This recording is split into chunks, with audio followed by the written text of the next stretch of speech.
Okay, so this is the second video in regards to the presentation of Introduction to Biogenetics. We are on the slide that is talking about what is genomics. So genomics is a relatively new field that allows research of entire genomes. The human genome, the mouse genome, the genome of rice, etc. And what we do in genomics, we're trying to find patterns between species.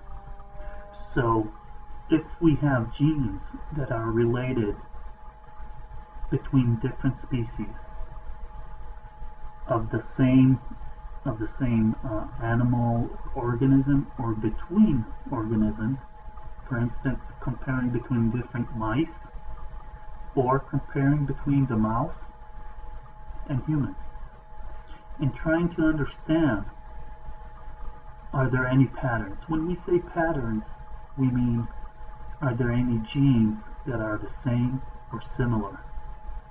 Okay, this is one of the fields that helps us understand evolution in kind of a reverse engineering style way. Right? Genetics. We have epigenetics, which I have conducted research about quite a lot, and I like. Epigenetics, by definition, deals with the study of attributes unrelated to DNA sequencing. Best known epigenetics are methylation and acetylation. We're going to learn that.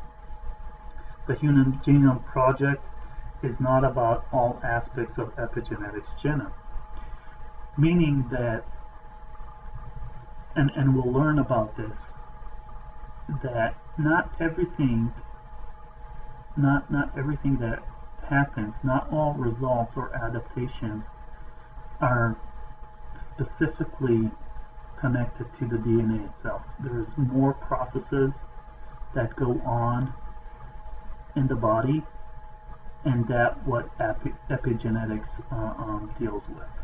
Okay, we'll learn this in detail, but I really like epigenetics. Okay, so we have what we call quantitative genetics. It's also called genetics of complex traits, and it combines genetics with statistics in an attempt to detect genetic disease factors. It is now known that most genetic traits are complex traits, also known as quantitative, meaning that a trait, a certain skill, a certain ability, a certain characteristic of something about us or others can evolve more than one gene or more than one process, and that's why it's complex. It is determined by a number of genes together with a complex pattern of inheritance, meaning that we'll see even in the first few chapters already that there are certain skills that in order to develop that are dependent on clusters of genes. But we'll go into that way more than what I just did. So a bit of patience. And then there's human evolutionary genetics, which tries, as I said, to understand how evolution occurred step by step, the history of DNA, changes in DNA and species, and trying to understand not only what happened, but what is going to happen. Where are we now? Has evolution stopped or not? We have cytogenetics, which focuses on, it's kind of a mediation field between genetics and the study of the cell, and what we will call cell biology or cytology. And this field kind of focuses on the study of chromosomes. Okay, how are they packaged? How do you unwrap them? What does that mean? All kinds of unique chromosomes, and any factor or component or participant in those kind of processes. We have molecular genetics. It is a branch of a science that deals with genes, heredity, and differences between organisms. The molecular genetics goes into very small particles, sometimes at the order of degree of -12, -16. Those are very, very small molecules, and this allows us to break down the whole idea of genes and inheritance to the very small molecules. I can tell you that if you go onto a site called panther.com, you will find there a lot of information about basically any gene that you want.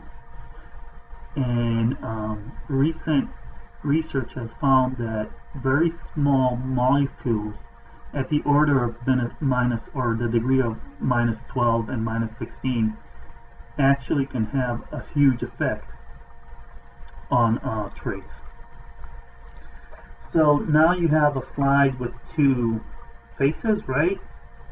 And in this case, in the presentation, they have different eye colors, right? The eyes are not exactly the same. They're not identical. The question is, are they alike or different? What do you think? Good question, right? If you are sure you know the answer, you have a bit of a problem with genetics. And by saying that, I didn't say what the right answer is. So why don't you think about it? You know this guy on the next slide, right? I think the slide speaks for itself, so I'll just move on. Now you have two more faces. I'm pretty sure that you've noticed a difference between them, right? Around the nose, that's a hint. Do you think the guy on the right resembles me? Is it a self-portrait? Don't answer. Once again, are they alike or different? Are you sure you know the answer? Is it so easy to say? Okay, so you have the dog. I hope you think it's cute. Oh, seriously, I invested in this slide, so I hope you like it. Moving on. So, okay. Unfortunately, when you look at society, and especially in an era full of social media and Facebook and whatever social media you want to use, it doesn't really matter to me. Sometimes, if it depends on someone's personal opinion, which is usually not objective, we are most likely different. People have developed to see what's different. It's really easy.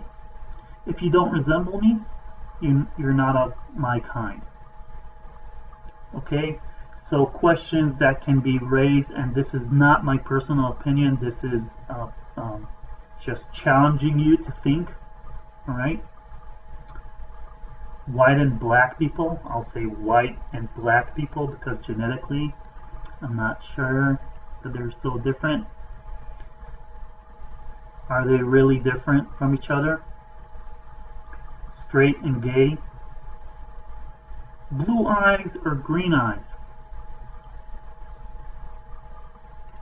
Are blue eyes genetically different from green eyes?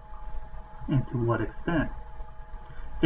Are all the people with blue eyes a different species? Good question.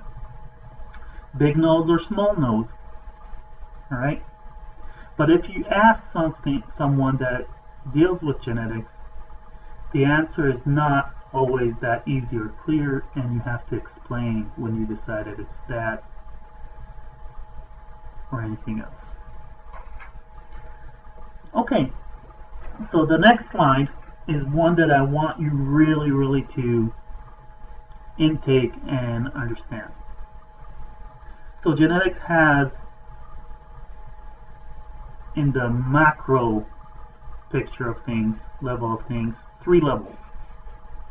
The instructions, all right? The instructions are DNA. So let's say that you wrote someone instructions how to build, let's see, a chair. Or you got instructions from the store. Does that necessarily mean that what you're going to build is going to be exactly what they intended? How many options are there to answer that question?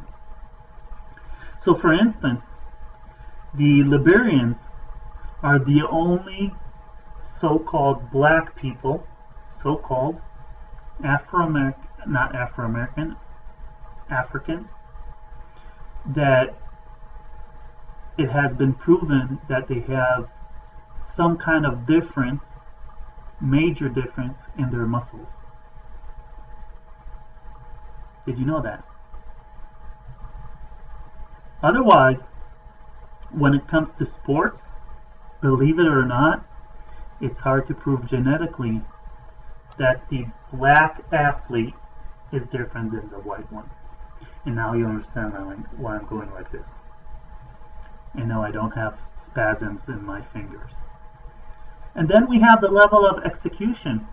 So we have instructions, but the question is what is done actually one-to-one what the instructions said? Now, when you're following instructions, so to speak, you can execute it in a good way or a bad way. Meaning, you might improve upon the result that was intended, or you might, produce a result that is less than what was intended. And then we have the results, right? So the results we understand by some kind of ability, a skill, something you can actually do, or some kind of trait or characteristic that you can see through appearance, right? So for instance, the ability to jump higher or not is an ability, right? A skill. But my eyes color is not a skill, it's about appearance. Okay, so something's going to be affected. So parallel to that slide that we just talked about, we're going to accommodate it with the names of what's going on in the body. So at the instruction levels, the instructions are represented in the body as genes, meaning DNA. And then the execution level depends on the allele expression. So we're talking basically about mRNA. And we'll go into this further and further. And the results either give us an advantage or a disadvantage. Okay? And sometimes none of both. Sometimes the results just don't change anything. Alright? And this slide, I want you to photocopy in your mind and have it there, because what you have here right now is exactly the map for this whole course. Anything we're going to talk about is going to go back to these 2 slides. Alright? Especially the one that we're right now here. So, instructions, meaning DNA. Execution, meaning mRNA, alleles. and results, meaning advantage, disadvantage, or perhaps nothing at all. That is the major theme of this course. Okay? Alright, so we have the chromosome. The chromosome is made up of a material called chromatin, which we will talk about just a bit. Histones, which are very important to the creation of the structure of molecules in genetics, and DNA itself. The chromosome is the most dense and compact way ever found to pack information. And it's amazing, by the way. It's mind-blowing. So, the chromosome is the package for DNA. The DNA is a double helix molecule. Through a process called transcription, we create RNA. RNA is a special form of information that can actually be interpreted, or what we call translated. And when it's translated, it produces what we call the polypeptide, or perhaps most of us, the most known polypeptides, and the ones that we will focus on most of the course, are the proteins. Okay? And you can see two links, and I advise you to watch them both. So I'm going to stop here, and another video will be following this one. Okay?